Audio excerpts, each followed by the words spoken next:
Good morning, blessed Monday. Time check is 2:30 in the morning.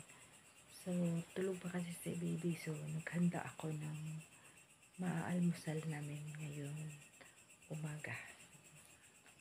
So, ayan. Kanina kasi hapon nagkuha kami ng amuti. Gawa ng meron akong tanim sa tindahan. Likod, ayun.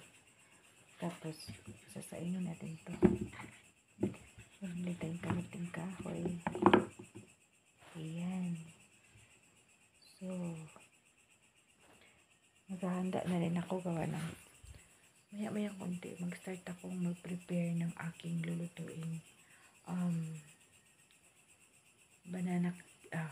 Banana shakoy. Magluto tayo ng banana shakoy. So, nagre-ready na ako para mag-start na tayo mag-prepare ng ating lulutuin. Pero bago yan, lulutuin ko muna to kasi para pag mamaya, pagka gising ni mister, tsaka pagka gising ni baby, meron na kaming ipaparis sa kape. So, let's get started. At this moment, guys, kailangan kong ilagay sa ilalim yung malalaki para mas madali siyang maluto.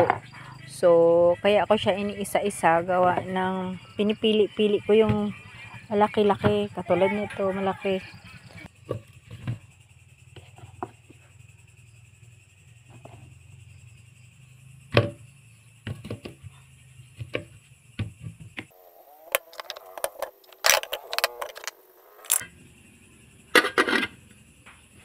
So, dadalhin na natin to sa ating dirty kitchen para lutuin na natin siya. Tapos, ito aking takori naman dahil kahoy yung gamit namin. Inuna ko siyang ininit para mas mainit konti. Dahil itong tubig niyan sa loob, yan ang gagamitin ko para dito sa ating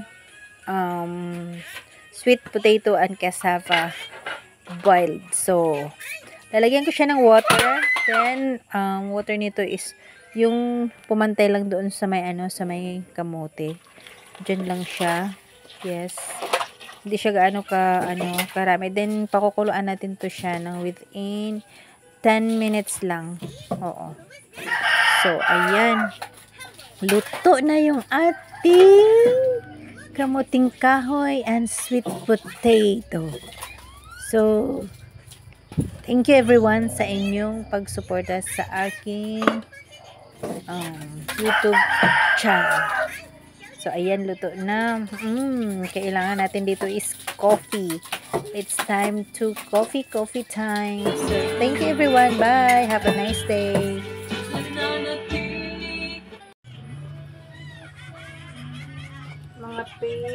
Mga pita, kamuting kahoy.